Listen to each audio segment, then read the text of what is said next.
একটি তর্জনীর নির্দেশ, একটি যুদ্ধ। একটি তর্জনীর নির্দেশ, একটি পতাকা। একটি তর্জনীর নির্দেশ, একটি বিজয়।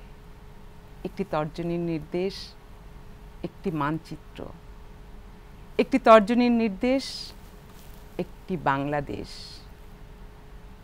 আজকে যে বাংলাদেশে আমরা দাঁড়িয়ে আছি সেটি বহু রক্তের দামে কেনা, সেটি অনেক বীর যোদ্ধার ত্যাগের বিনিময়ে কেনা, সেটি অসংখ্য বীরাঙ্গনা নারীর সম্ভ্রম দিয়ে কেনা। প্রিয় দর্শক, সংসদ বাংলাদেশ টেলিভিশনের শত কবিতার ধারাবাহিক আয়োজন বঙ্গবন্ধু শেখ মুজিবুর রহমানের জন্ম শতবর্ষে যে ১০০টি কবিতার ধারাবাহিক আয়োজনে আজকের পর্বে আমরা মিলিত হয়েছি। আমাদের সাথেই রয়েছেন আমাদের প্রিয় কবি, জাতিসত্তার কবি বলে যিনি পরিচিত, কবি নুরুল হুদা। সাথে রয়েছেন বাংলাদেশ আবৃত্তি সমন্বয় পরিষদের উপদেষ্টা মণ্ডলীর সদস্য এবং অগ্রজ আবৃত্তি শিল্পী লায়লা আফরোজ। আজকে মুজিব শতবর্ষে শত কবিতার এই পর্বে দুইজন গুণী মানুষ আমাদের সঙ্গে যুক্ত রয়েছেন। আজকে আমরা তাদের সঙ্গে অনেক যুদ্ধ নিয়ে, মুক্তিযুদ্ধ নিয়ে আলাপচারিতায় মগ্ন হব এবং দর্শক শ্রোতাদেরকে অসংখ্য স্মৃতি, মুক্তিযুদ্ধের স্মৃতি তাদের কণ্ঠে আমরা দর্শক শ্রোতাদেরকে শোনাবো। তার আগে যেটি করতে চাই সেটি হচ্ছে, আমি শুরুতেই বলেছি যে এটি মুজিব শতবর্ষের, মুজিব জন্ম শতবর্ষের শত কবিতা নিয়ে আয়োজন। তো শত কবিতা নিয়ে আয়োজন শুরু করবার আগেই আমরা দেশের বরেণ্য আবৃত্তি শিল্পীদের কণ্ঠে কিছু আবৃত্তি শুনে নিতে চাই। প্রিয় দর্শক, চলুন আমরা কিছু আবৃত্তি শুনে আসি। কার্তিকের শালিধান যেমন বৃষ্টির জন্য উন্মুখ হয়ে থাকে, বনবিড়াল ডাকলে কৃষক যেমন কোদালি মেঘের দিকে চেয়ে থাকে, আমরা তোমার জন্য অধীর আগ্রহে অপেক্ষায় ছিলাম। তুমি আসলে সুবাতাস বইবে, তুমি আসলে সাহসী পুরুষেরা ফিরে আসবে, তুমি আসলে জননীর পুত্ররা দীর্ঘদেহী হবে, তুমি আসলে সবৎসা গাভীগণ মধুময় হবে, তুমি আসলে নিষ্পত্র বৃক্ষ মুকুলিত হবে, তুমি আসলে শস্যের দানা পরিপূর্ণ হবে। আমার মেয়ে যেমন তার মায়ের জন্য চোখের কোণে কান্না ধরে রাখে, আমার মা যেমন তার বড় ছেলেকে শেষবারের মতো দেখতে চেয়েছিলেন, আমরা তোমার জন্য সহিষ্ণু প্রতীক্ষায় ছিলাম। ঘণ্টা যদি বছর হয় কয়েক বছর ধরে, বছর যদি যুগ হয় বহু যুগ ধরে, লাল মোরগ যেমন সারা জীবন ধরে ডাকে, আমাদের সারা জীবন ধরে। তুমি আসলে আমরা বিজয়ী হতাম, কিন্তু আমরা বিজিত। তুমি আসলে আমরা ভয়শূন্য হতাম, কিন্তু আমরা সন্ত্রস্ত। তুমি আসলে আমরা সুকণ্ঠ হতাম, কিন্তু সঙ্গীত নিষিদ্ধ। বুধের অন্তে এবং মিথুনের আদিতে বীজ বুনলে যেমন বিফলে যায়, পশ্চিম আকাশে ধনু উঠলে শস্যের ক্ষেত্র যেমন পুড়ে যায়, অগ্রহায়ণে বৃষ্টি হলে রাজা যেমন নিরুদ্দেশে যায়, ব্যাধের কুটিল চক্রান্তে সুপুরুষ পাখি যেমন নিহত হয়, আমাদের শস্যের দানা অপূর্ণ, বৃক্ষরাজি নিষ্ফল, সাহসী পুরুষ নিহত, দীর্ঘদেহ পুত্র নিরুদ্দিষ্ট। আমরা তোমার জন্য অধীর আগ্রহে অপেক্ষায় আছি, আমরা তোমার জন্য সহিষ্ণু প্রতীক্ষায় আছি। আমার মা তার বড় ছেলেকে না দেখেই মরে গেছেন, আমার মেয়ে তার চোখের কোণে কতদিন কান্না ধরে রাখবেন। এসেছে কান্নার দিন, কাঁদো বাঙালি কাঁদো। জানি দীর্ঘদিন কান্নার অধিকারহীন ছিলে তুমি। হে ভাগ্যাহত বাংলার মানুষ, আমি জানি ২১ বছর তুমি কাঁদতে পারোনি। আজ কাঁদো, আজ প্রাণ ভরে কাঁদো। এসেছে কান্নার দিন, দীর্ঘ ২ দশকের শোকের ঋণ আজ শোধ করো অনন্ত ক্রন্দনে। তোমার বক্ষমুক্ত ক্রন্দনের আবেগী উচ্ছ্বাসে আজ ভেসে যাক, ডুবে যাক বঙ্গীয় বদ্বীপ। মানুষের একত্রিত কান্না কত সুন্দর হতে পারে, মানুষ জানে না, এবার জানাও। সবাই জানুক, মাটি থেকে উঠে আসা ঝিঝির কান্নার মতো তোমাদের কল্লোলিত ক্রন্দনের ধ্বনি শুনুক পৃথিবী। কাঁদো, তুমি পৃথিবী কাঁপিয়ে কাঁদো আজ। কান্নার আনন্দ বঞ্চিত হে দুর্ভাগা দেশের মানুষ, কাঁদো। তুমি দুধ না পাওয়া ক্ষুধার্ত শিশুর মতো কাঁদো। তুমি ভাই হারানো নিঃসঙ্গ বোনের মতো কাঁদো। তুমি পিতা হারানো আদুরে কন্যার মতো কাঁদো। তুমি সামুদ্রিক জলোচ্ছ্বাসে নিঃস্ব মানুষের মতো কাঁদো। তুমি সদ্য প্রসূত মৃত সন্তানের জননীর মতো কাঁদো। বৃদ্ধ পেতার মতো, যুবক পুত্রকে কবরে শুইয়ে দিয়ে ঘরে ফিরে আসা বৃদ্ধ পিতার মতো তুমি উঠোনে লুটিয়ে পড়ে কাঁদো। যখন কাঁদতে চেয়েছিলে তখন কাঁদতে না পারার অসহায় ক্ষোভে বেদনায় তুমি অক্ষম ক্রোধে কাঁদো। 21 বছর পরে আজ মেঘ ফুঁড়ে উঠেছে মজিব সূর্য। বাংলার আকাশে বিজয় উল্লাসে নয়, কান্নার মঙ্গল ধ্বনিতে। আজ আবাহন করো তারে, কাঁদো বাঙালি কাঁদো। এসেছে কান্নার দিন মুজিববিহীন এই স্বাধীন বাংলায়। উৎপাটিত বটপত্রের শুভ্র কষের মতো আজ চোখ বেয়ে ঝরুক তোমার অশ্রুবিন্দুর রাশি। আজ কাটা খেজুর গাছের উষ্ণ রসের মতো তোমার বুকের জমানো কান্না ঝরুক মাটির কলসে। 21 বছর পর আজ এসেছে August. August is the cruellest month. August শোকের মাস। পাপ মগ্ন, নির্মম, নিষ্ঠুর। তাকে পাপ থেকে মুক্ত করো কান্নায় কান্নায়। মুজিবর, মুজিবর সে তো কোনো মানুষের নাম মাত্র নয়, আমাদের আকাঙ্ক্ষার অদয় প্রতিমূর্তি। সুগন্ধ আলোর ধ্যান শাশ্বত বাঙালির হৃদয় পথের। মনুষ্যত্ববোধে দীপ্ত নতুন জীবন রচনার দুর্জয় সম্পন্ন অঙ্গীকার। সমস্ত সূর্যের বিস্ময়, সমস্ত সমুদ্র ইচ্ছা, মাটির মমতা যত, মেঘের বিনম্র আর আগ্নেয় আনন্দ হৃদয়ের। হে বাঙালি, ওই নামে উৎসর্গিত করো। এসেছে সময়, কাল বৈশাখের দীপ্ত জাগরণ চেয়ে দেখো, উদাত্ত এ মহাজীবনের মুক্ত ছন্দে পা মেলাও। সুন্দর স্বচ্ছন্দ প্রাণনায় পূর্ণ প্রতিশ্রুতি দাও, অন্য পথ নেই যেন জীবন জয়ের। প্রভুত্ব ঐশ্বর্য নয়, মাথা উঁচু। কেবল সে চলতে চেয়েছে মাটির মায়ের বুকে মানুষের মতো, চেয়েছে সুস্থ স্বচ্ছ সুনীল আকাশ, সহজ নিঃশ্বাস নিতে জীবনে স্বচ্ছন্দ বাতাস। লোভ আর ষড়যন্ত্র তা থেকে আমাদের বঞ্চিত করেছে। বাঙালি পদপাদ মনুষ্যত্ব বোধের প্রাঙ্গণে চলে গেছে চিরকাল।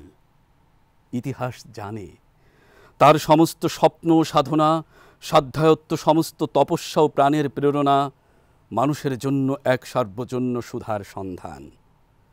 ভয়ের ভ্রুকটি তবু বারবার ঘিরেছে তাকে, শাসনে সমুদ্যত বারবার নির্লজ্জ বিদেশি ফরমান, সঙ্গবদ্ধ শয়তানের উদ্যত আগ্নের ঝঞ্ঝনা হিংস্রতম অন্ধকার, সমস্ত বেঈমান নিমক হারাম বিপক্ষে তুলেছে মাথা।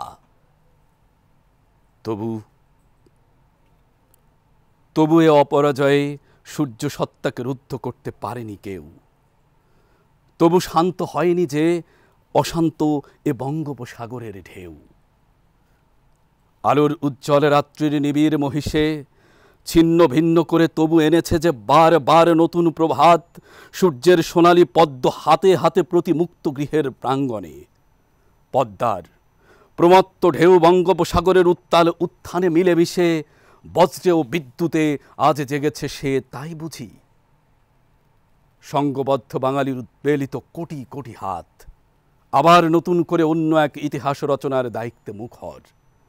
প্রাণপণে সরাতেছে স্তূপীকৃত এ পথের জারজ জঞ্জাল, নবপাতকের বসবাসযোগ্য করে যেতে গাঙ্গেয় বসুধা।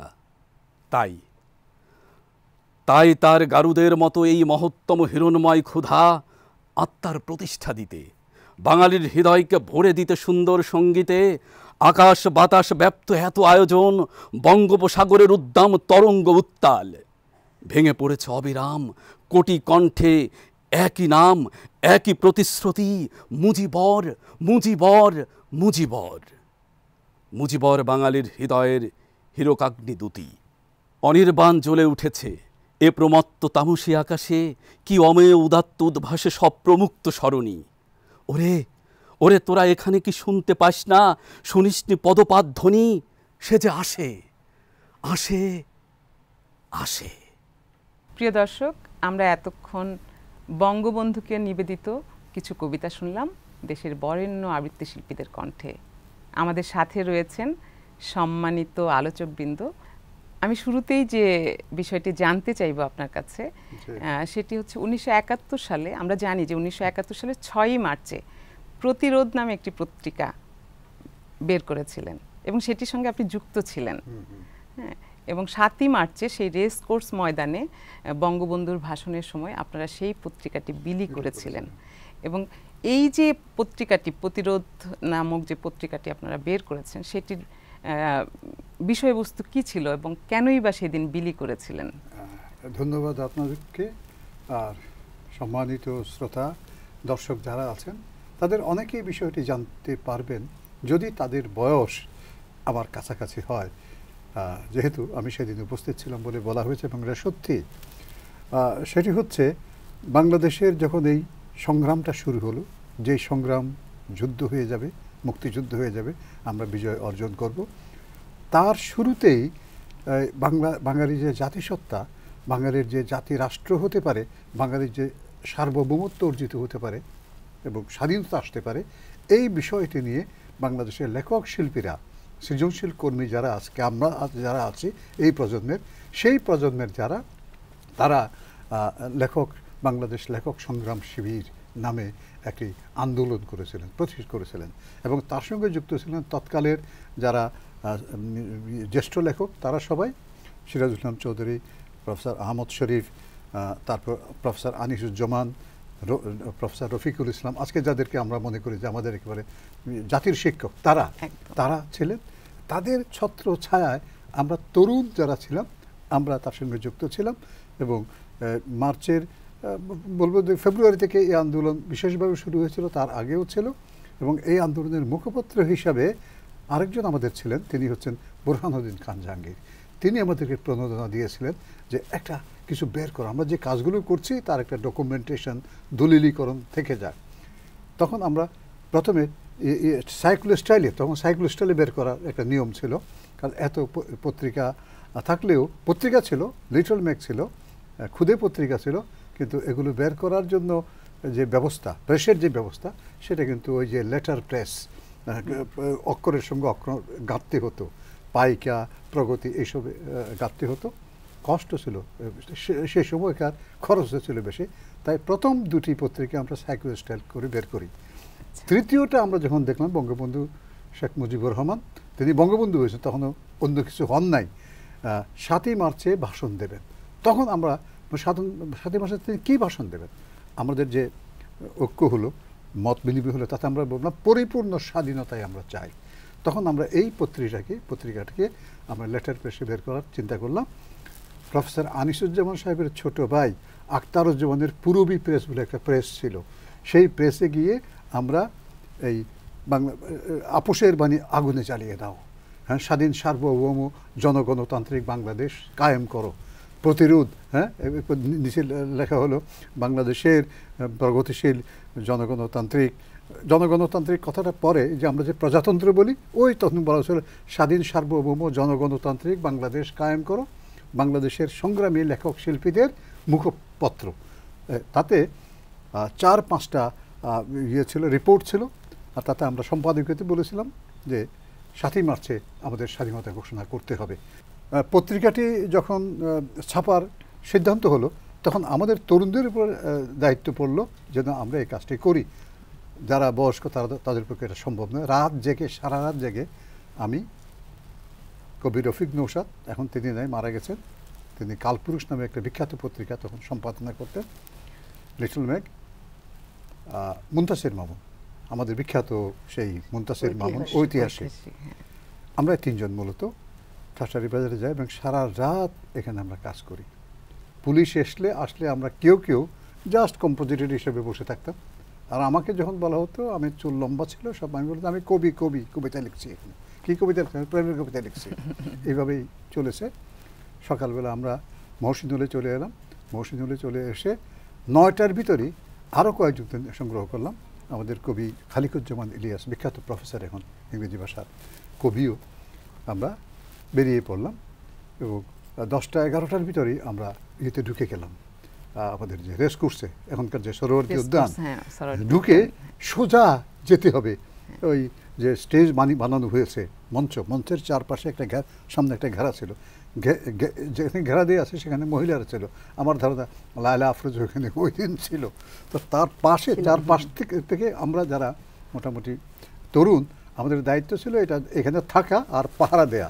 আর ওইখানে থেকেই আমরা এটা বিক্রি করছিলাম। আমরা বলছিলাম ওই আপোষের বাণী আগুনে জ্বালিয়ে দাও, বাংলাদেশ স্বাধীন করো। বঙ্গবন্ধু আসার আগ পর্যন্ত ওই জায়গায় ঘুরে ঘুরে আমরা এটা বিক্রি করেছি। বাংলার হাতে স্বাধীন লাঠাই ঘুরে, স্বাধীনতা আজ আঁকো, স্বপ্ন নীলিমা ভাঙে জীবনের ভোরে। হন্তার কাছে হত্যার অভিযোগ, অবাক বাংলা হতবাক তবু নয়, রক্তে রক্তে প্রতিশোধ আজ হবে, জীবন এখন জীবনের বিনিময়। অর্থাৎ মুক্তিযুদ্ধ যে হতে পারে সেই ইয়েটা আমরা বলেছিলাম ওই সময়ই। তারপর এটা সারা দিনটা ইয়ে করার পর আমরা যখন বেরিয়ে আসি, যখন বঙ্গবন্ধু সেই অভ্রান্ত ঘোষণাটি দিলেন, সর্বকালের শ্রেষ্ঠ রাজনৈতিক কবিতার যে পংক্তি তিনি দিলেন, এবারের সংগ্রাম আমাদের মুক্তির সংগ্রাম, এবারের সংগ্রাম স্বাধীনতার সংগ্রাম, এটা বলার সঙ্গে সঙ্গেই আমরা ওইখান থেকে বেরিয়ে এলাম। বেরিয়ে এসে দেশময় আমরা ছড়িয়ে পড়েছি, সারা ঢাকা শহরে ছড়িয়ে পড়েছি। পত্রিকাটিও 2500-এর মতো আমরা ছেপেছিলাম, 105 তখনও আমাদের পগলদাবা হয়ে বসে আছে। তারই একটি কবি কোনো ভাবে আজকে 50 বছর পর্যন্ত আমার কাছে সংরক্ষিত আছে এবং এটা সেই 50 বছর ধরে সেটাকে আগলে রেখেছেন। ক্ষেত্রে আমার পিতা খুব বড় ভূমিকা। যখন 71-এর মুক্তিযুদ্ধের সময় যখন আমি বিভিন্ন জায়গায় পালাচ্ছি এবং এই যেটা আমার এই যে লেখালেখি সব কিছু আমি একটা পোটলা করে প্যাকেটে ঢুকিয়ে আব্বার কাছে দিয়ে এসেছিলাম কক্সবাজারে। তিনি ওটা বাড়িতে একটা গর্ত করে গর্তের ভিতরে রেখে দিয়েছিলেন। তারপর সেই গর্তের পরে ভেতর থেকে আমি পরে গিয়ে উদ্ধার করি, আমি অবাক হয়ে যাই এবং তারপর কিছু ফটোকপি করে আমি রেখে দিয়েছি। এখনও কিন্তু আমার জিম্মায় এটি আছে। কাজে আমরা বলি তিনিই জাতির পিতা, তিনিই জাতিসত্তার মূর্ত প্রতীক। এবং আমরা যদি বাঙালির 1000 বছরের, 3000 বছরের বা লক্ষ বছরের ইতিহাস থেকে এই বঙ্গবন্ধুকে বাদ দেই, আর কোনো রাজনৈতিক সত্তা, দার্শনিক সত্তা, ব্যক্তি সত্তা, ঘোষক সত্তা নাই যার কারণে বাংলাদেশ স্বাধীন হতো। কাজী নজরুল ইসলাম যে বলেছিলেন বাংলার জয় হোক, বাঙালির জয় হোক, জয় বাংলা, বঙ্গবন্ধু শেখ মুজিবুর রহমান সেটাকে গ্রহণ করেছিলেন এবং গ্রহণ করে সে ব্রহ্মাস্ত্র দিয়ে শেষ বলেছিলেন জয় বাংলা। এটাই হলো বঙ্গবন্ধু শেখ মুজিবুর রহমানের ওই দিনের সর্বশেষ উচ্চারিত শব্দ। আর কোনো শব্দ আমরা দিব্যি দিয়ে বলছি, আর কোনো শব্দ তিনি উচ্চারণ করেন। বাংলার জয় চেয়েছিলেন। বাঙালি জাতির জীবনে এক সর্বশ্রেষ্ঠ বাণী জয় বাংলা। তো এই আমরা আবারও আসবো আপনার কাছে, আরও অনেক কিছু জানবার আছে। প্রিয় দর্শক, আপনারা এই আমাদের যে জাতিসত্তার কবি, তিনি তার সেই স্মৃতিচারণ করলেন সেই দিনে, সেই 7ই মার্চে, সেই রেসকোর্স ময়দান, আজকে যেটি সরোবরতী উদ্যান হিসেবে আমরা সবাই জানি, সেই রেসকোর্স ময়দানে তিনি সেই পত্রিকা কিভাবে রাতভর জেগে সেই পত্রিকা তৈরি করেছেন এবং ছাপিয়েছেন, তারপরে সেটিকে সেই মাঠে, সেই ময়দানে বিলি করেছেন এবং তারই একটি কপি সে এখনও 50 বছর ধরে আগলে রেখেছেন তার বুকের মধ্যে সযত্নে। আমরা এবারে যাব আমাদের প্রিয় আবৃত্তি শিল্পী, অগ্রজ আবৃত্তি শিল্পী লায়লা আফরোজের কাছে। আমরা যখন হুদা ভাইয়ের সঙ্গে কথা বলছিলাম, স্মৃতিচারণ করছিলেন হুদা ভাই বললেন যে সেই যে রেসকোর্স ময়দানে যে মঞ্চটি হয়েছিল এবং সেটি একটি ছিল নারীদেরকে মানে শিশু ও নারীদের জন্য একটি জায়গা নির্ধারণ করে সেটিকে বাঁশ দিয়ে ঘেরা দেওয়া ছিল। এবং হুদা ভাই বললেন যে সেইখানে হয়তো আপনিও ছিলেন, এবং আমরা জানি আপনি ছিলেন, কারণ আপনার কাছ থেকেই আমরা গল্প শুনেছি। অসংখ্য স্মৃতিচারণে আপনি সেটি বলেছেন যে সেই দিন সেই ছোট্ট আপনি আপনার মায়ের সঙ্গে সেই রেসকোর্স ময়দানে বঙ্গবন্ধুর ভাষণ শুনতে গিয়েছিলেন, 7ই মার্চের ভাষণ। এই যে ভাষণ আপনি শুনতে গিয়েছেন, সেই দিনের অনুভূতি আপনি যদি আমাদের সঙ্গে যে আজকে দর্শক শ্রোতারা রয়েছেন তাদের সঙ্গে যদি সেই অনুভূতিটা ভাগাভাগি করতেন। ধন্যবাদ শিরিন, তুমি আমার শৈশবের স্মৃতিকে উস্কে দিলে। আমরা স্বাধীনতার 50 বছর পালন করছি এবছর, তো 7ই মার্চেরও 50 বছর। আমি নিজেকে অত্যন্ত সৌভাগ্যবান মনে করি এ কারণে যে আমার মানব জন্ম সার্থক। আমি সেই 7ই মার্চ 1971 বঙ্গবন্ধুর ঐতিহাসিক ভাষণ শুনবার জন্য আমার মায়ের হাত ধরে তখনকার দিনে যে রেসকোর্স ময়দান, বর্তমানে যেটা তুমি একটু আগে বললে সোহরাওয়ার্দী উদ্যান, সেখানে উপস্থিত ছিলাম। তো তুমি আরও মেনশন করেছো, তুমি আরও বলেছো যে নারী পুরুষদের জন্য আলাদা বসবার মঞ্চের সামনে একটা জায়গা তৈরি করা হয়েছিল। এই 7ই মার্চের ভাষণের কয়েকদিন আগে থেকে আসলে পুরো পূর্ব পাকিস্তানের জনগণের মধ্যে এক ধরনের একটা উত্তেজনা কাজ করছিল। আর তখন ঢাকা শহরে বাংলাদেশের জনসংখ্যা ছিল 7.5 কোটি, এবং সেই 7.5 কোটির ধরো মাত্র 20% রাজধানীতে বাস করত। আমার বড় ভাই তখন সোভিয়েত দূতাবাসের, সোভিয়েত এম্বাসির হেড অফ ইনফরমেশন, তার নেতৃত্বে তখন তিনি প্রথম সম্পাদক উদয়ন, যুবার্তা, সোভিয়েত সময়কা ইত্যাকার সমস্ত পত্রপত্রিকার। ফলে তার যে সোভিয়েত কানেকশন, অ্যাম্বাসেডার থেকে শুরু করে ক্রেমলিন, সমস্ত আমাদের বাড়িতে এক ধরনের একটা যোগাযোগ ছিল আর কি, আসছেন কেউ না কেউ ডিপ্লোম্যাটরা। 7ই মার্চকে কেন্দ্র করে তখন এই ধরনের একটা পরিবেশ আমাদের বাড়িতে বিরাজ করছে। বঙ্গবন্ধু স্বাধীনতার ঘোষণা দেবেন, এবং সেই ঐতিহাসিক ঘোষণার জন্য বাংলাদেশের স্বাধীনতার প্রতি পৃথিবীর যে ব্লক যারা এটিকে সমর্থন জানিয়েছেন তাদের ভিতরে এক ধরনের উত্তেজনা কাজ করছিল। ফলে শুধু আমাদের বাড়ি নয়, আশপাশের সমস্ত বাড়ি, ধানমন্ডি এলাকার সমস্ত নারীদের মধ্যে এক ধরনের একটা আমি প্রচণ্ড রকমের একাগ্রতা দেখেছি যে আজকে যে করেই হোক 12টার মধ্যে খাওয়া দাওয়া শেষ করে বাচ্চা কাচ্চাকে গোসল করিয়ে ময়দানে যেতে হবে। উত্তেজনা, বঙ্গবন্ধু স্বাধীনতার ঘোষণা দেবেন। সে অনুযায়ী এখন যেটা ঈদগাহ মসজিদ ধানমন্ডি, তার ঠিক উল্টা দিকের গলি, তখন ওটার নাম ছিল ধানমন্ডি 14 নম্বর, আমরা ওই গলিতে থাকতাম। আমাদের পাড়া প্রতিবেশী যারা ছিলেন, এই যে বেবি মওদুদ আপারা, জাস্টিস মওদুদ, তারা সকলে ওই গলিতে থাকতেন। সব বাড়ি থেকে মহিলারা দলে দলে বেরিয়েছে বাচ্চা কাজে। তখন তো প্রত্যেকের ঘরে 2-3টা করে ছেলে মেয়ে, রিক্সা পাওয়া যাচ্ছে না। আমরা মেন রোড থেকে কোনো রকমে হাঁটতে হাঁটতে ঝিকাতলা পর্যন্ত গেলাম, যাওয়ার পর একটা রিক্সা পেলাম, সে রিক্সা নিয়ে আমরা সায়েন্স ল্যাবরেটরি গিয়ে আর আমরা এগোতে পারিনি। জনস্রোত, এবং সে কি জনস্রোত, সেটি দু চোখে না দেখলে, চর্মচক্ষে না দেখলে কাউকে বলে বিশ্বাস করানো যাবে না। এবং আরেকটি ঘটনা আমাকে যেটি বেশি করেছে, আমার স্মৃতিকে আলোড়িত করেছে, বিশাল বিশাল গাছ, আস্ত মহিরুহ, কাঁধে নিয়ে ধরো 10 জন 8 জন, ওটাকে নিয়ে চলছে রেসকোর্স ময়দানের দিকে। তারপরে ধরো নৌকা, বিশাল বড় নৌকা, 20-30 জন কাঁধে নিয়ে সেই নৌকা নিয়ে রেসকোর্স ময়দানে যাচ্ছে। আমরা সব দেখছি আর এগোচ্ছি ময়দানের দিকে। কাঁটাবনের ওখানে গিয়ে আমরা থেমে গেলাম, আর এগোতে পারি না। আমরা ওখান থেকে হেঁটে ময়দান পর্যন্ত পৌঁছলাম। আমি তো তখন রাজনীতিও বুঝি না কিছু, শুধু বুঝি যে বঙ্গবন্ধু ভাষণ দেবেন। কদিন ধরে বাড়িতে উত্তেজনা করা আলোচনা চলছে, খাওয়ার টেবিলে বসার ঘরে সবসময় যে বঙ্গবন্ধুর ভাষণ, বঙ্গবন্ধুর ভাষণ, আমি ভাবছি যে কিছু একটা হবে। তারপরে সেখানে গিয়ে হাজির হলাম। প্রচণ্ড তখন মার্চের 7 তারিখ গরম পড়ে গেছিল, ধুলা, মাঠের মধ্যে মানুষ, কোটি কোটি মানুষ, 7.5 কোটি জনতার প্রায় কয়েক কোটির মতো মানুষ সেদিন ময়দানে উপস্থিত। তোমরা তো এখন সোহরাওয়ার্দী উদ্যান দেখছো, তখনকার রেসকোর্স ময়দানের চেহারা সম্পূর্ণ আলাদা ছিল। সপ্তাহে একদিন রবিবার সেখানে ঘোড় দৌড় হতো, আমরা দেখেছি সেগুলো। যাক, 7ই মার্চে বঙ্গবন্ধুর সেই ভাষণের উপস্থিত থাকা আমার কাছে মনে হয় এটি একটি আমার জীবনের সবচেয়ে স্মরণীয় আনন্দদায়ক ঘটনা। আপনি এই যে লাইলাপা বলছিলেন যে স্মৃতিচারণ করছিলেন, আমার নিজের গায়েই কাটা দিচ্ছে।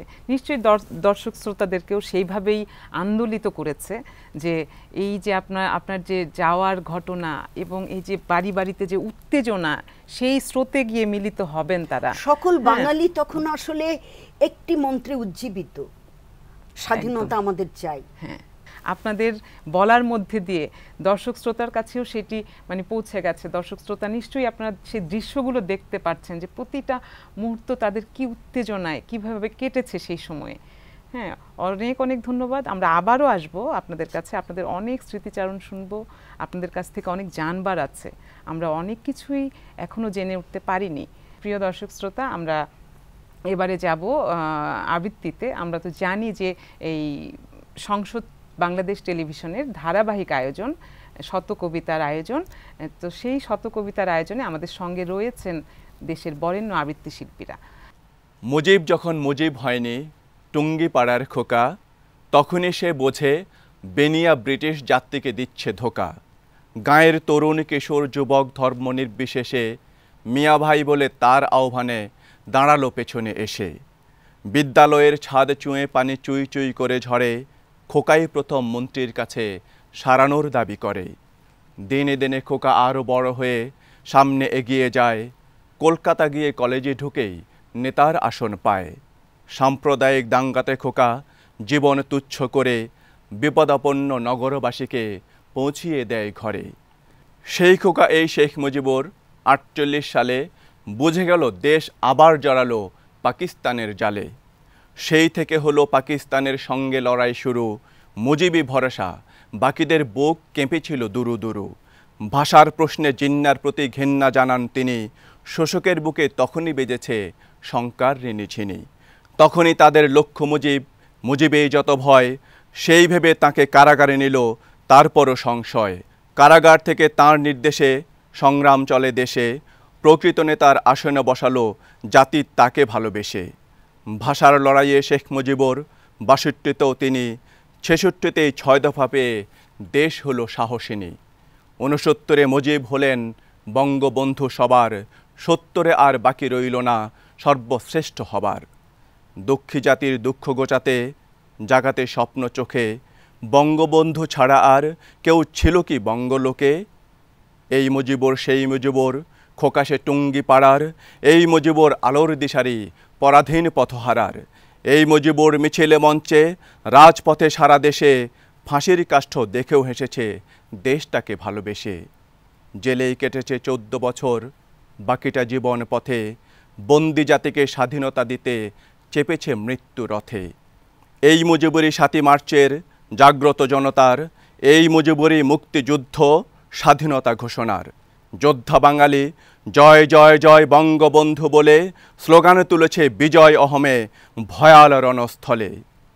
তাঁরই ডাকে শুধু প্রাণবাজি রেখে জাতি আনে স্বাধীনতা, নেতৃত্বের ইতিহাসে শুধু লেখা থাকে তারই কথা।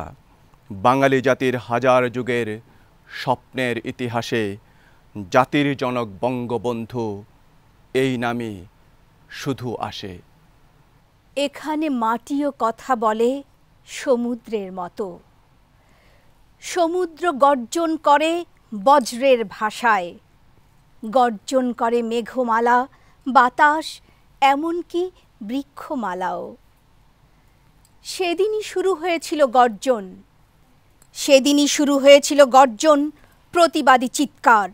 যেদিন রক্তস্নাত রমনার কৃষ্ণচূড়া গাছ ফুলের আগুন জেলে আকাশকে দিয়েছিল রক্ত অঞ্জলি, আর মাটিকে বলেছিল, হে জননী, তুমি গর্ভবতী হও, তুমি গর্ভবতী হও এই আগুনকে সাক্ষী রেখে। শহীদের খুনে রাঙা মাটির গৃহে জন্ম নিল একটি ভ্রূণ মহান 21শে ফেব্রুয়ারি। মাটির কাছে একটি রক্তাক্ত প্রতিশ্রুতি দিনে দিনে বড় হলো, স্বপ্ন হলো, বৃক্ষ হলো, সমুদ্র হলো, ঝড় হলো, শেখ মুজিবের কণ্ঠস্বর হলো। এবারের সংগ্রাম আমাদের মুক্তির সংগ্রাম, এবারের সংগ্রাম স্বাধীনতার সংগ্রাম।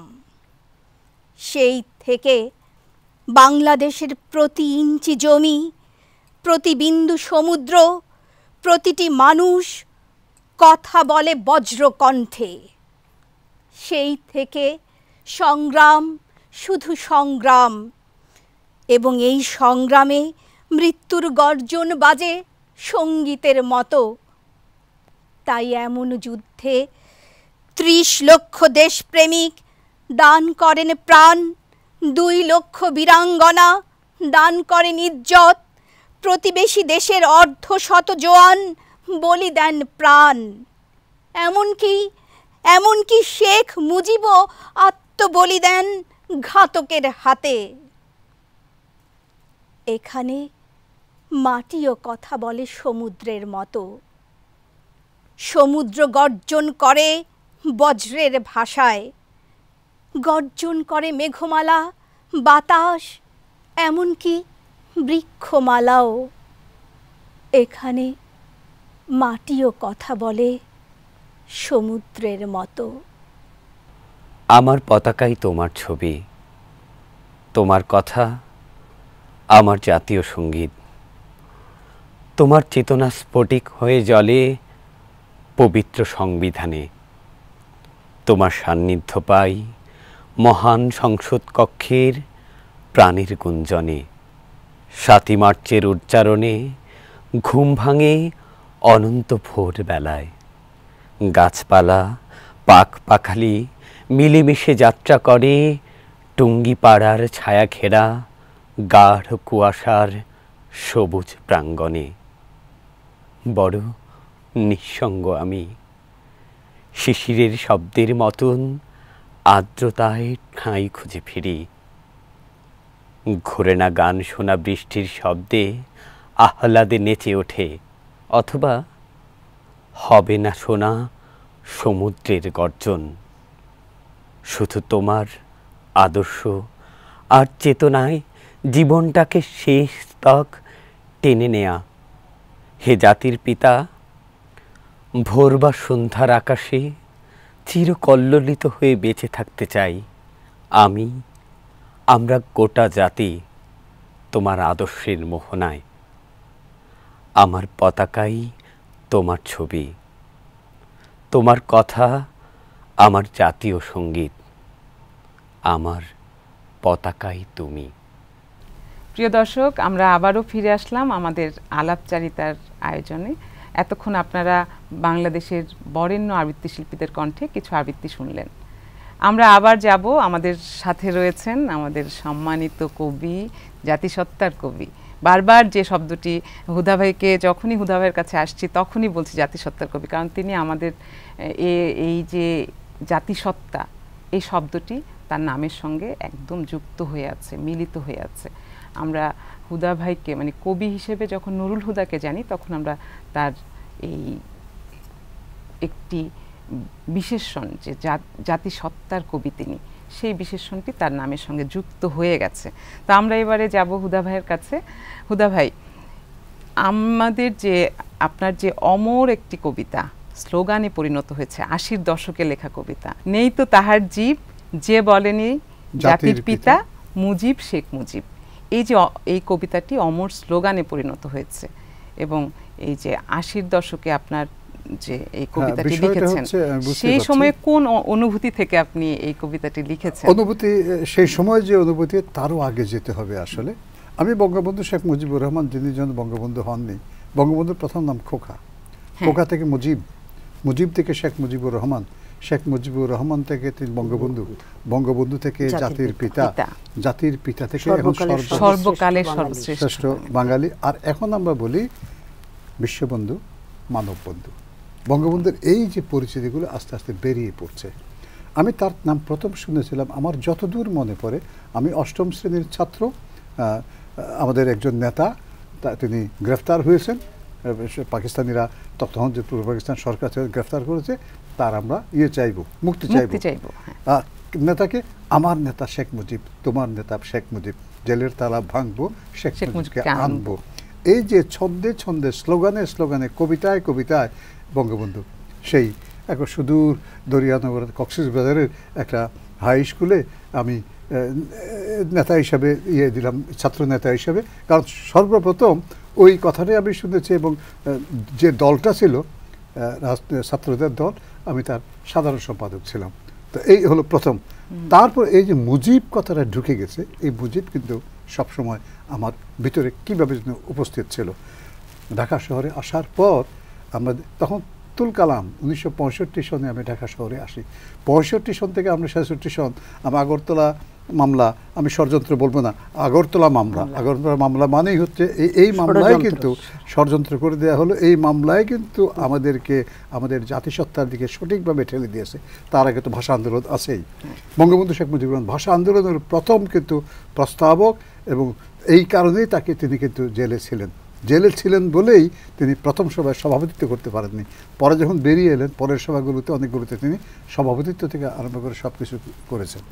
এবং তারপর বঙ্গবন্ধু শেখ মুজিবুর 69-এর গণ আন্দোলন একবার নির্ণায়ক ব্যাপার, যে 69-এর গণ আন্দোলনে 20 জানুয়ারি রশিদ বিল্ডিংয়ের সামনে প্রথম আসাদ নিহত শহীদ হলেন, এবং সেইখান থেকেই হয়ে গেল। তারও 10 গজের ভিতরে আমরা ছিলাম, তিনি শহীদ হলেন।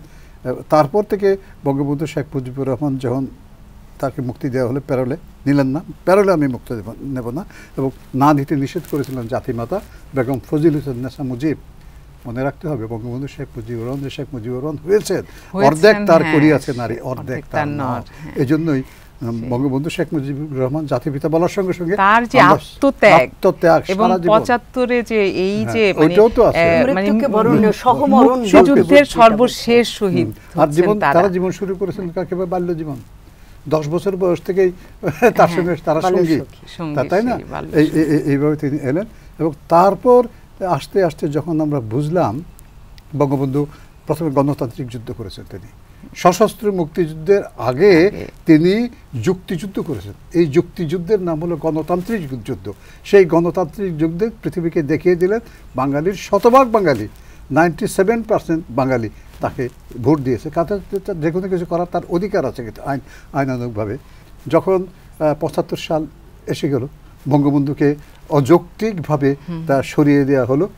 সেই দিনই, যেদিন সরিয়ে দেওয়া হলো, সেদিনই কিন্তু এরা 15ই আগস্ট 1975, 16ই আগস্ট 1975-এ আমি অভয়দাস লেনে আমার ছোট্ট কন্যাকে নিয়ে, আমার স্ত্রীকে নিয়ে থাকি।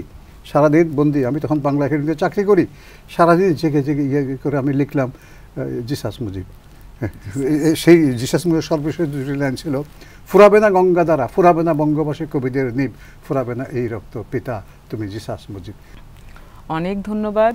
আমরা এই মুজিব শতবর্ষে এবং বাংলাদেশের স্বাধীনতার সুবর্ণ জয়ন্তীতে এই যে আমাদের সঙ্গে যে দুইজন গুণী সম্মানিত অতিথিরা রয়েছেন, তাদের আলাপচারিতায় নিশ্চয়ই আমরা অনেক সমৃদ্ধ হচ্ছি, আমরা অনেক কিছু জানছি, ইতিহাসের অনেক গভীর বিষয়গুলো আমরা জানতে পাচ্ছি, যেগুলো আমরা বই পড়েও খুঁজে পাবো না।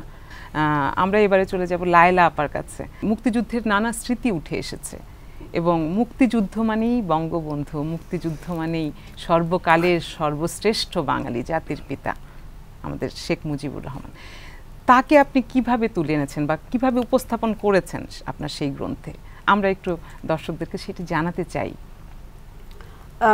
বেজে ওঠে সাইরেনের যে মূল বিষয়, সেটি শুরু হয়েছে আসলে 1965 সালের ভারত পাকিস্তান যুদ্ধকে নিয়ে। আমি সৌভাগ্যবান কি দুর্ভাগ্যবান আমি জানি না, কিন্তু আমার মানব জীবন সার্থক যে আমি যুদ্ধ প্রত্যক্ষ করেছি, দুটো ভয়াবহ যুদ্ধের সাক্ষী। আমি প্রথম সাইরেন শব্দটির সাথে পরিচিত হই 1965 সালে। হ্যাঁ, ঢাকায় ব্ল্যাকআউট, সাইরেন বেজে উঠলো, সাথে সাথে ব্ল্যাকআউট, পুরো শহর অন্ধকার হয়ে গেল, নিষ্প্রদীপ। তো শিশু মনে সেই প্রথম আতঙ্ক। সকলে আমরা তখন গোপীবাগে থাকি, পুরান ঢাকায়। আমার বড় ভাই এটিএম শামসুদ্দিন, তিনি তখন দৈনিক সংবাদের অ্যাসিস্ট্যান্ট এডিটর। তো ফলে আমাদের বাসা বংশালের কাছাকাছি গোপীবাগে। তো সেই দিন বিকেলবেলাতে আমার ভাই মানে ঘরে দৌড়াতে দৌড়াতে এসে বললেন, আম্মা আম্মা যুদ্ধ শুরু হয়ে গেছে। তাড়াতাড়ি করে দরজার জানালার কাছে ওইগুলো লাগাচ্ছিল। আমরা সকলে মিলে একটা যৌথ অংশগ্রহণ আর কি, আমরা তো যুদ্ধ বুঝি না, কিন্তু আমরা এই কাজে অংশ নিলাম। ওই দিনই সন্ধ্যাবেলাতে, সন্ধ্যার পরে, তখন রাত 8টা কি 8:30 এরকম একটা সময় হবে, সাইরেন বেজে উঠল এবং পুরো ঢাকা শহর অন্ধকার হয়ে গেল। একটি ঘুমটি দোকান ছিল, সেই ঘুমটি দোকানে যে কি বলে একটি কুপি জ্বলছিল। কুপি জ্বলে আশপাশ থেকে সকলে চিৎকার করছে, বাতি নেভাও, বাতি নেভাও, বাতি নেভাও, আতঙ্কে। তো সেই বাতি নেভানো হলো। সেই রাতেই ভারতীয় বিমান উড়ে এলো। সেই যুদ্ধটি মাত্র 17 দিন স্থায়ী ছিল, তেমন বড় ভয়াবহ ক্ষতি আমরা দেখিনি। কিন্তু একটি শিশু মনে যুদ্ধের যে ভয়াবহতা, আতঙ্ক, যুদ্ধ কি করে শৈশবটা কেড়ে নেয়। যে কোনো, আমি প্রার্থনা করব কোনো শিশুর জীবনে পৃথিবীর যেন যুদ্ধ না আসে। আমাদের শৈশবে শুধু আমরা দেখেছি গুলি, হরতাল, কারফিউ, যুদ্ধ, রক্ত, আতঙ্ক, ট্রেঞ্চে রাত্রি যাপন, নিশ্ছিদ্র অন্ধকার। এই যে আতঙ্কের মধ্যে বড় হওয়া একটি শিশু মনকে ওটি এমনভাবে গ্রাস করে যে পরবর্তী জীবনে সে ওই দিনটাকে ভুলতে পারে না, ওই মুহূর্তগুলি ভুলতে পারে না। মানে শিশুরা তো আসলে খুব মধুময় একটা পরিবেশের মধ্যে বেড়ে উঠতে চায়। যখন আমার রূপকথা পড়বার কথা, রূপকথা, গল্প, ঠাকুমার ঝুলি, তখন আমি ট্রেঞ্চে ঢুকেছি। আতঙ্ক নিয়ে আপনার দিন পার। তখন আমরা ট্রেঞ্চে ঢুকেছি। আমরা কি খাবো পরবর্তী বেলাতে আমরা জানি না। অনিশ্চয়তা প্রতি মুহূর্তে মুহূর্তে, এবং অনাহারের মতো তুমি বলতে পারো, কারণ বাজার ঘাট সমস্ত বন্ধ ছিল। আমরা বাজার পাচ্ছি না, ঘরে চাল ডাল আলু যা ছিল সেটা টাকা থাকলেও, হাতে টাকা থাকলেও কিনে আনবার সুযোগ ছিল না। আমার ভাইকে ঢাকা থাকতে হয়েছে, ভাই যেতে পারেননি, আমরা ঢাকা ত্যাগ করতে পারিনি। এবং আমাদের পরিবার দুভাগ হয়ে গেল। পুরো 9 মাস আমরা ঢাকাতে থাকলাম। 2 ভাই বোন? 3 ভাই বোন। আমার ছোট ভাই, আমি এবং আমার বড় ভাই। তো যুদ্ধের একটা পর্যায়ে আমাদের ড্রাইভার, দারোয়ান সবাই চলে গেল আমাদের ছেড়ে, ভয়ে, মৃত্যু ভয়ে ঢাকা। আপনার মা আটকা পড়ে গেলেন। এবং 3 ডিসেম্বর প্রথম ভারতীয় বিমান এলো ঢাকায় বম্বিং করতে। 6 ডিসেম্বর আমরা ঢাকা ত্যাগ করলাম। সোভিয়েত অ্যাম্বাসেডর বললেন যে ভাইকে যে তুমি এখন ঢাকা করো, যেহেতু মিত্রবাহিনী বারবার বলছে ঢাকার পতন অনিবার্য, যদি 53,000 পাকিস্তানি সৈন্য আত্মসমর্পণ না করে তাহলে সাঁড়াশি আক্রমণ করে, মুক্তিবাহিনী, যৌথ বাহিনী সব মিলে ভারতীয় বাহিনী ঢাকাকে ধূলিসাৎ করে দেওয়া হবে। তো তখন ভাইকে বললেন যে আমরা তো ছেড়ে যেতে পারবো না, কারণ আমাকে এই টেরিটরির মধ্যে থাকতে হবে। এটা সর্বশেষ মস্কোর সাথে আমাদের যোগাযোগ ব্যবস্থা। অ্যাম্বাসেডর এবং একজন থেকে গেলেন, আর আমাকে আর আমার ছোট ভাইটিকে হাত ধরে আমার ভাই মুক্তাঞ্চলের উদ্দেশ্যে রওনা দিলেন, সদরঘাটের উদ্দেশ্যে। আসলে হচ্ছে লাইলা, আপনি যে এই যে স্মৃতিচারণগুলো করছেন, আপনার তো আসলে এত এত স্মৃতি যে এগুলো আসলে এই একটা সময়ের ফ্রেমে বাঁধা যাবে না। কিন্তু আমরা সবাই জানি যে প্রতিটা আয়োজনই হচ্ছে একটা আয়োজনের একটা কাঠামো থাকে, এবং সেই কাঠামোতে সময়টা বাঁধা থাকে যে এইটুক সময়ের মধ্যে আমাদের শেষ করতে হবে। আমরা আরও একবার আসবো আপনাদের কাছে, দুজনের কাছেই আসবো। তার আগে আবারও আমরা, প্রিয় দর্শক, আবারও আবৃত্তিতে যাব। আপনারা জানেন যে মুজিব শতবর্ষে শত কবিতার আয়োজন এটি সংসদ বাংলাদেশ টেলিভিশনের ধারাবাহিক আয়োজন। আমরা এবার আবারও কিছু আবৃত্তি শুনবার জন্য আমাদের দেশের বরেণ্য আবৃত্তি শিল্পীদের কাছে যাব। চলুন আমরা কিছু আবৃত্তি শুনে আসি। শুয়ে আছো পিতা, তুমি বড় সগৌরবে সমুদ্রের বিছানায়। তোমার মেয়েটি আজ প্রচণ্ড সংগ্রামে রত, সোনালি ফসল তুলে দিতে মানুষের ঘরে ঘরে। যে মেয়ে তোমার ছাড়তো না কোল একবার দেখা পেলে কালে ভদ্রে, যদি মুক্তি পেতে জেল থেকে কখনো কদাপি। তবু তাকে কিনা নিতে হলো এত বড় দুঃখের কামড় সমগ্র দেশবাসীর সাথে। যেদিন নিহত হলে পিতা তুমি, বুকে তুলে নিয়ে লাল ক্ষত, সেদিন করাল অমানিসা নেমেছিল বাংলার সবুজ বুকে। কত না আক্ষেপে ছিলে তুমি, বাঙালিকে আচমকা কিভাবে নিরস্ত্র রেখে গেলে বিরল প্রান্তরে, রেখে গেলে হিংস্র ক্ষিপ্ত শার্দুলের জনপদে, রক্ত ক্ষয় গ্লানি মরণ ধূসর পটভূমে, বিশ্বাসঘাতকতার চরম দৃষ্টান্তে, জেনারেলের বুটের নিচে। এখন চন্দ্রিমাকাল, মাথার ওপরে চাঁদোয়া বিছানো সমৃদ্ধির সবুজ সকাল। বিক্ষোভ, আক্ষেপ আর হতাশার শেষে উৎসবের হাতছানি দূরে দেখা যায়। তোমার কন্যাটি প্রচণ্ড সংগ্রামে রত, কত না অনাদিকাল। ঘাটে মাঠে বাটে আজ সোনালি ফসল। সমুদ্রের বিছানায় শুয়ে আছো পিতা তুমি, নিরুদ্বেগ নিরালায়। বাংলা কাছে ডাকে পৃথিবীকে আজ, আয় কাছে আয়, আয় কাছে আয়, আয়। যেহেতু তিনি খুব বড় ধরনের মানুষও ছিলেন, তাই ছোটরা খুব সহজেই তাঁকে আপাত শেষ করে দিল হয়তো, কিন্তু তাতে নিজেরাই খুব ছোট জাতের জীবে পরিণত হয়ে গেল। যেহেতু তিনি সাধারণ আমজনতার একজন অতি ঘনিষ্ঠ বন্ধু ছিলেন, তাই তার বন্ধুত্বের অমূল্য মূল্যটি তারা কিছুতেই বুঝতে না পেরে অতি নিচু থেকেও আরও নিচু স্তরে নেমে গেল দ্রুত গতিতে। যেহেতু তিনি হিমালয়ের চেয়েও উঁচু ছিলেন, তাই দুর্বৃত্তরা কিছুতেই তার নাগাল না পেয়ে তারা পিঁপড়ের ঢিবির চেয়েও অতি খাটো রয়ে গেল। যেহেতু তিনি সাগরের চেয়েও অতি বিশাল আর গভীর ছিলেন, তাই তারা একটা পায়ের গোড়ালি ডোবা জলাভূমিও খুঁজে না পেয়ে জল পিপাসায় ডুবে যেতে থাকল একে একে। যেহেতু তিনি নীল আকাশের চেয়েও উদার ও অসীম ছিলেন, তাই তারা তাঁকে স্পর্শ করা তো দূরের কথা, তার দিকে পলকহীন এক দৃষ্টিতে চেয়ে চেয়েই জীবনপাত করে দিল। সেই জন্যে বলা হয়ে থাকে যে বড় স্তরের কোনো মানুষ সাধারণের কোনো ঘনিষ্ঠজন, কোনো হিমালয়, কোনো সাগর কিংবা নীল আকাশের বিরুদ্ধে কোনো অনিষ্টকর উদ্দেশ্য নিয়ে দাঁড়াতেই নেই। এরপরেও যদি কেউ কোনো বিজাতীয় কায়েমি স্বার্থের অপকারণে কোনোভাবে দাঁড়ানোর লোভে পড়ে যায়, তাহলে অতি সত্বর তার সমূহ বিনষ্টি আর পূর্ণ উৎখাত ঘটতে বাধ্য। কেমন করে তা ঘটে, কেন ঘটে, তা তারা শত চেষ্টা করেও জানবে না। শেষ পর্যন্ত দেখা যায় এত সব বৈরী আর বিরুদ্ধতার মধ্যে চিরকালের নিরিখে তিনি শির দাঁড়া ঋজু করে দাঁড়িয়ে আছেন। সব কিছুকে ছাড়িয়ে দুর্জনেরা কিছুতেই তাকে এত ষড়যন্ত্র করেও ঠেকাতে পাচ্ছে না। মানুষটি অবলীলায় দিন দিন দীর্ঘ থেকে দীর্ঘতর হয়ে যাচ্ছেন, দীর্ঘ থেকে দীর্ঘতর হয়ে যাচ্ছেন। প্রিয় দর্শক, আমরা এতক্ষণ আবৃত্তি শুনলাম।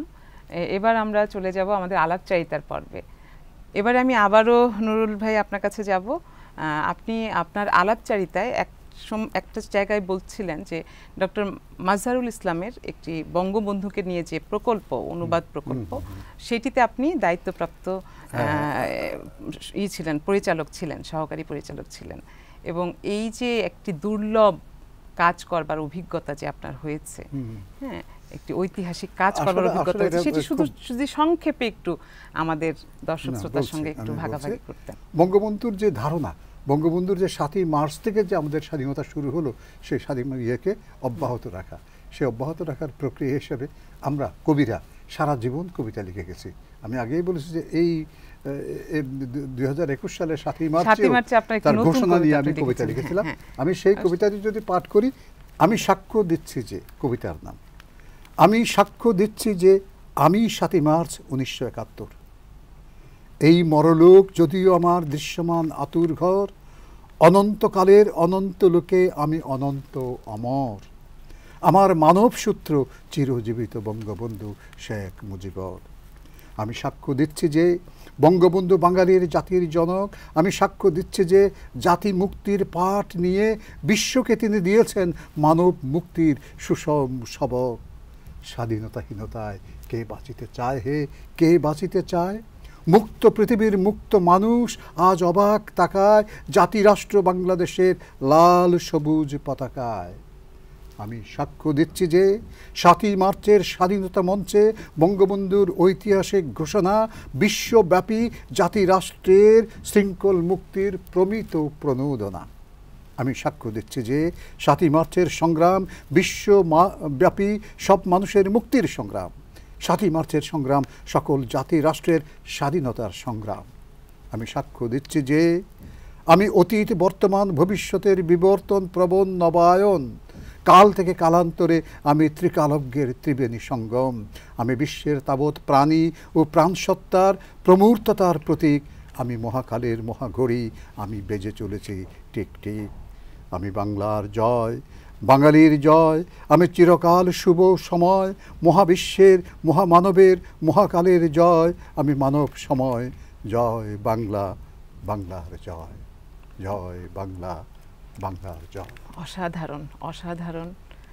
এবারে আমি চলে যাব লায়লা আপার কাছে। আমার সর্বশেষ প্রশ্ন, মানে এই আপনার দেখা, এই যে সেই শুরুর দিককার মানুষ আপনি সাংগঠনিক চর্চার, তো আপনার দেখা এই যে সাংগঠনিক মানে চর্চার মধ্যে দিয়ে বেড়ে ওঠা আবৃত্তি শিল্পীরা কিভাবে বা কতটুকু ধারণ করেছে বঙ্গবন্ধুকে, এইটা যদি আপনি একটু আমাদেরকে বলতেন। শিরিন, আমার কাছে মনে হয় আমরা, তুমি বললে একটু আগে শুরুর দিকে ঢাকা শহরে আবৃত্তির সংগঠন করা ইত্যাকার ব্যাপার স্যাপার সাথে আমরা প্রথম অনুষ্ঠান করেছিলাম কবি নুরুল হুদা ভাইয়ের কবিতার থেকে। আমরা আমাদের শিরোনাম বেছে নিয়েছিলাম আমরা অনার্য আমরা দ্রাবিড়। কবি নুরুল হুদা ভাই সেদিন আমাদের অনুষ্ঠানে উপস্থিত ছিলেন। এই অনুষ্ঠানটি 3টি শো হয়, ঢাকা, তারপরে ময়মনসিংহ কৃষি বিশ্ববিদ্যালয় মিলে। সেই যে আমরা শুরু করেছিলাম যেটি যূথবদ্ধ আবৃত্তি চর্চা, বৃন্দ আবৃত্তি চর্চা। হ্যাঁ, আবৃত্তির সংগঠন কে আগে কে পরে সেটি নয়, কিন্তু আমাদের শুরুটা ছিল এরকম, অধিকাংশ মানে আবৃত্তিকারের অংশগ্রহণে একটি যৌথ যাত্রা, পথ হাঁটা। সেখানে সেই যে আমরা শুরু করেছিলাম, তারপর থেকে আজ পর্যন্ত সারা বাংলাদেশে এতগুলো আবৃত্তির সংগঠন, প্রায় 1000-1500-এর মতো আবৃত্তির সংগঠন, টেকনাফ থেকে তেঁতুলিয়া। প্রতি বছর শুধু বঙ্গবন্ধু, 7ই মার্চ, স্বাধীনতা দিবস, বিজয় দিবস, 21শে ফেব্রুয়ারি, পহেলা বৈশাখ, যে কোনো পহেলা ফাল্গুন, যে কোনো দিবসই হোক না কেন, যে কোনো অনুষ্ঠানই হোক না কেন, হেন কোনো আবৃত্তিকার নেই যে বাংলাদেশ বাঙালি বঙ্গবন্ধুকে নিয়ে কবিতা আবৃত্তি করে না। হ্যাঁ, দেশপ্রেম সবচেয়ে বড় মানে অনুপ্রেরণা হিসেবে কাজ করে প্রতিটি বাঙালির ভিতরে। আর যারা আবৃত্তি করি আমরা তো কবিদের প্রতিনিধি। হ্যাঁ, তারা কবিতা লেখেন, আমরা তাদের কবিতা আমরা জনগণের মাঝখানে জনপদে ছড়িয়ে দিই, আমরা কণ্ঠে ধারণ করি, আমরা আমাদের সুললিত কণ্ঠে, আমাদের প্রমিত উচ্চারণে। ফলে কবির বক্তব্য বইতে প্রকাশিত হওয়ার পরে আমরা সেটি প্রচারকের ভূমিকায় অবতীর্ণ হই। আমরা সমগ্র জনপদের মানুষের মধ্যে সেই কবিতার মর্মবাণী পৌঁছে দেন। ফলে যখন এ ধরনের কবিতা লেখা হয়, যে কবিতাগুলো কালোত্তীর্ণ, যুগোত্তীর্ণ, সময় উত্তীর্ণ, কবিতার ভিতরে কিছু উপাদান থাকে, যে উপাদানগুলো বলে দেয় এটি কি কালোত্তীর্ণ হবে কিনা, যুগোত্তীর্ণ হবে কিনা। সেই কবিতাগুলো আবৃত্তিকারা সবার আগে অধিগ্রহণ করে, তারপর সে কণ্ঠে ধারণ করে, সেটি নিয়ে সে মঞ্চে, টেলিভিশনে, রেডিওতে, যেখানে সুযোগ পায়, রাজপথে, গণতান্ত্রিক আন্দোলনে সর্বত্র সে কবিতাটি পাঠ করে। এখানে আবৃত্তিকারদের ভূমিকা বেশ উল্লেখযোগ্য একটি ভূমিকা তারা পালন করে। এবং এক্ষেত্রে আমি যে কথাটি বললাম ওটা আবার রিপিট করছি, যে বাংলাদেশ, বাঙালি, আমাদের জাতীয়তাবাদ, আমাদের মুক্তিযুদ্ধ এবং সংবিধানের মৌলচারনীতি, এগুলোকে সামনে রেখে আবৃত্তিকাররা আবৃত্তি করছে। কিন্তু তারা একটি বিষয়ে একদম প্রতিজ্ঞাবদ্ধ, তারা এই বিষয়ের বাইরে কখনো যেতে পারে না, কোনো সচেতন বাঙালি যেতে পারে না। আবৃত্তিকাররা সবচেয়ে সচেতন গোষ্ঠী, কবিদের পরপরই যদি আমি আবৃত্তিকারদের বলি, কবিদের প্রতিনিধি, তারা সবচেয়ে সচেতন গোষ্ঠী। তার বাঙালি জাতীয়তাবাদ, তার বাঙালিত্ব, তার মুক্তিযুদ্ধ, তার স্বাধীনতা, তার 21, তার 69, তার 66, তার ভাষা আন্দোলন, এগুলোর বাইরে সে যেতে পারবে না। যে মানুষটি এর বাইরে যেতে পারে না, এর ভেতরেই থাকে, তার পক্ষে কোনো দিন তার ঐতিহ্যকে ভুলে যাওয়া সম্ভব নয়, তার শেকড়কে ভুলে যাওয়া সম্ভব নয়। আসলে নান্দনিকতা, মানবিকতা সবকিছু মিলে দুটাই আমাদের পারস্পরিক কবি এবং আবৃত্তিকার থেকে আরম্ভ করে সব সংস্কৃতিজীবীর মূল লক্ষ্য, নান্দনিকতা, মানবিকতা আর বাঙালির জাতীয়তা। ধন্যবাদ, একদম অসংখ্য ধন্যবাদ। আসলে আপনাদের এই যে দীর্ঘ জীবনের, দীর্ঘ সময়ের যে অভিজ্ঞতা আপনারা আজকে আমাদেরকে মানে শেয়ার করলেন বা আমাদের সঙ্গে ভাগাভাগি করলেন, আমাদের এই আয়োজন একটি সমৃদ্ধ আয়োজনে রূপান্তরিত হয়েছে। প্রিয় দর্শক, আমরা এতক্ষণ এই দুইজন গুণী মানুষের স্মৃতিচারণ শুনলাম। ইতিহাসের নির্দেশিত পথে না হেঁটে যিনি নিজেই ইতিহাস সৃষ্টি করে গেছেন, তিনি হচ্ছেন আমাদের সর্বকালের সর্বশ্রেষ্ঠ বাঙালি, জাতির পিতা বঙ্গবন্ধু শেখ মুজিবুর রহমান। মহামানব তিনি আমাদের প্রেরণার উৎস, আমাদের সকল চিন্তায়, সকল চলায় তিনি আমাদের বুকেই আছেন, আমরা তাকে ধারণ করেই রেখেছি। প্রিয় দর্শক, আমরা শেষ করছি আমাদের আজকের এই আয়োজন। আপনারা সুস্থ থাকবেন, ভালো থাকবেন, সুস্থ সংস্কৃতির সঙ্গে থাকবেন।